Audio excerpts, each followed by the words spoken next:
আসসালামু আলাইকুম, সবাইকে স্বাগতম জানাচ্ছি। আজকে আমি আলোচনা করব মূলত মাইক্রোসফট ওয়ার্ডের খুবই গুরুত্বপূর্ণ একটি বিষয় নিয়ে, যে বিষয়টি আমরা সচরাচর সবাই অনেকে ভুল করে থাকি।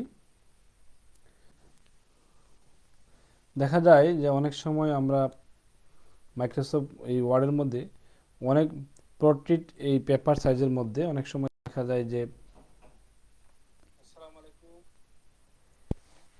অনেক পোর্ট্রেট এই পেপার সাইজের মধ্যে আমরা মাঝখানে একটি পেপার সাইজ আর এই ল্যান্ডস্কেপ যেটা সেটা আমরা নিয়ে আসব।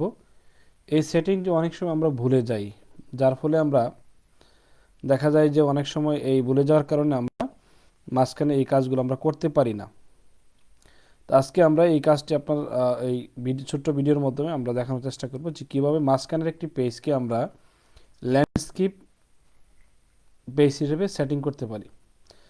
আর শুরুতেই এই যে পেজটি আমরা মূলত ল্যান্ডস্কেপ করব সেই পেজের মধ্যে আমার এই কার্সারটি আমি রাখার পরে আমি এই মেইন মেনুর আন্ডারে পেজ লেআউটে চলে যাব। পেজ লেআউট থেকে আমরা দেখতে পাচ্ছি এখানে যে পপ আপ মেনু আছে, এই মেনুতে ক্লিক দেব।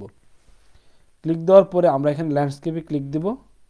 দেওয়ার পর এই যে আমরা দেখতে পাচ্ছি অ্যাপ্লাই টু যে অপশনটি আসে, এখানে আমরা জাস্ট দিস পয়েন্ট ফরওয়ার্ড আমরা এখানে এই পয়েন্টটাতে ক্লিক করে দেব। ক্লিক করে দিলে দেখব যে একটি পেজ মাঝখান থেকে কি হয়ে গেছে, ল্যান্ডস্কেপ হয়ে গেছে।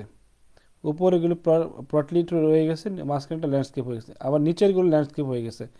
এখন আমি যদি নিচেরগুলো যদি প্লটলিট করতে চাই, তাহলে আবার এটাকে সিলেক্ট করতে হবে। সিলেক্ট করলাম, করার পরে আবার এই আগের জায়গায় যেভাবে আমরা করছি ঠিক একইভাবে আমরা যদি এই যে পটলিট এখানে ক্লিক দেই, তাহলে এখানে দেখব যে নিচেরগুলো আমার পটলিট হয়ে গেছে, মাঝখানের একটা পেজ শুধু এই যে আমরা খেয়াল করি পেজটি, এই যে এই পেজটা শুধু ল্যান্ডস্কেপ রয়ে গেছে। দেখা যায় অনেক সময় যে টেবিল নিয়ে যখন কাজ করি আর টেবিল লিখতে হয়, যেমন টেবিলের মধ্যে দেখা যায় অনেক কলাম থাকে, যেমন এরকম কলাম থাকে, আমরা দেখি এরকম কলাম থাকে, আমরা একটা টেবিল এখান থেকে ইনসার্ট করে থাকি। এই যে এরকম একটা কলাম থাকে, দেখা গেছে কি আর যে পেপারটা থাকে পটলিট সেটার মধ্যে ধরে না, আমরা তখন এইভাবে এই পেপারটাকে আমরা ল্যান্ডস্কেপ সেটিং করে আমরা এই কাজগুলো করে থাকি। এখন অনেক সময় এই সেটিংটা অনেকেই ভুলে যাই, যার ফলে আমরা আজকে এই ভিডিওর বার্তার মাধ্যমে আমরা সবাইকে মনে করে দেওয়ার জন্য চেষ্টা করছি। আশা করি আপনারা এই ভিডিও দেখে উপকৃত হবেন যে কীভাবে আসলে এই সেটিংটি করে নিতে হয়। আপনারা আপনাদের কাজকে আরও দ্রুত গতিতে এগিয়ে নিতে পারবেন।